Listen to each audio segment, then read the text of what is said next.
পোনপ্ৰথমে মই মোক গণতন্ত্ৰৰ চতুৰ্থ স্তম্ভস্বৰূপ সংবাদকৰ্মীসকললৈ আন্তৰিক ধন্যবাদ জ্ঞাপন কৰিছোঁ।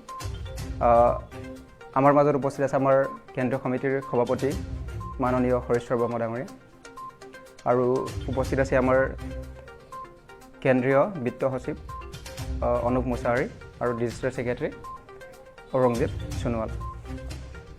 আমি সেইকাৰণে আজি এই প্ৰেছ মিটটো আয়োজন কৰিবলগীয়া হৈছে যে 2021 বৰ্ষৰ যিটো আমাৰ NEET MBBS BDS কোৰ্ছৰ যিটো এডমিশ্যনৰ ক্ষেত্ৰত এটা বিসংগতি আমি দেখিবলৈ পাইছোঁ, য'ত নেকি ট্ৰাইবেল ST পোষ্টত নন ট্ৰাইবেল ছাত্ৰ ছাত্ৰী তাত এটা স্থান পোৱা আমি ইয়াতে দেখিবলৈ পাইছোঁ। এই ক্ষেত্ৰত পোনপ্ৰথমে মই অসমৰ ডিৰেক্টৰ অফ মেডিকেল এডুকেশ্যন ডিপাৰ্টমেণ্টক জগৰীয়া কৰিব বিচাৰিছোঁ, যিহেতু ডিৰেক্টৰ অফ মেডিকেল এডুকেশ্যন ডিপাৰ্টমেণ্টে এটা বিসংগতিৰ বাবে যি ধৰণে ট্ৰাইবেল পোষ্টত নন ট্ৰাইবেল ছাত্ৰ ছাত্ৰীসকলক ইয়াতে তেওঁলোকে এটা এডমিশ্যনত তেওঁলোকক সিট দিয়া হৈছে, স্থান দিয়া হৈছে, য'ত নেকি এই যিটো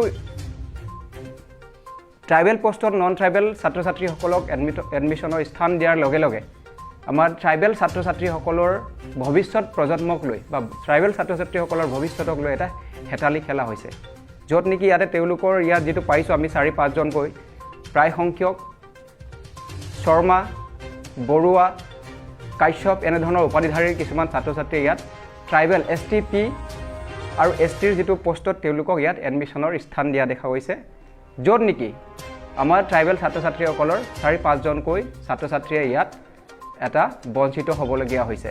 গতিকে মই অসমৰ মাননীয় শিক্ষামন্ত্ৰী ডক্টৰ অনুজ পেগু তথা ভৈয়াম জনজাতি মন্ত্ৰী তেখেতক অনুৰোধ জনাইছোঁ, অতি সোনকালে এই যিটো NEET য'ত নেকি আমাৰ ট্ৰাইবেল পোষ্টত নন ট্ৰাইবেল মানুহক এটা এডমিশ্যনত এটা স্থান দিয়া হৈছে, অতি সোনকালে এইটো এটা ইনকুৱাৰী হ'ব লাগে, তদন্ত হ'ব লাগে।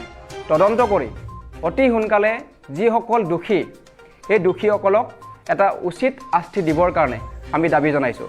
আৰু ইয়াতে এটা মই কথা ক'ব বিচাৰিছোঁ, ইয়াত যিহেতু তেওঁলোকে ট্ৰাইবেল পোষ্টত তেওঁলোকে এডমিশ্যন লৈছে, এডমিশ্যন লোৱাৰ লগে লগে এটা কথা আহি পৰে যে তেওঁলোকে ট্ৰাইবেল কাষ্ট চাৰ্টিফিকেটটো ক'ত পালে।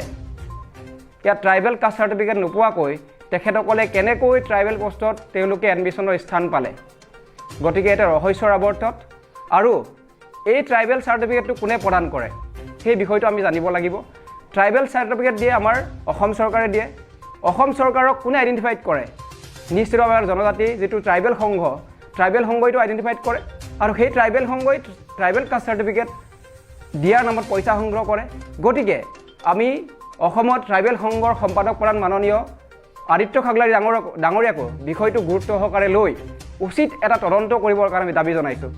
অন্যথা কিন্তু জনজাতি ছাত্ৰ সন্থাই কিন্তু ইয়াত উচিত ন্যায়ৰ দাবীত জনজাতি ছাত্ৰ ছাত্ৰীসকলৰ ভৱিষ্যতক লৈ তেওঁলোকে খেলা খেলিছে, সেই খেলাৰ উচিত ন্যায়ৰ দাবী আমি কিন্তু ইয়াৰ ভিতৰত এক প্ৰতিবাদী কাৰ্যসূচী আৰম্ভ কৰিবলৈ বাধ্য হ'ম।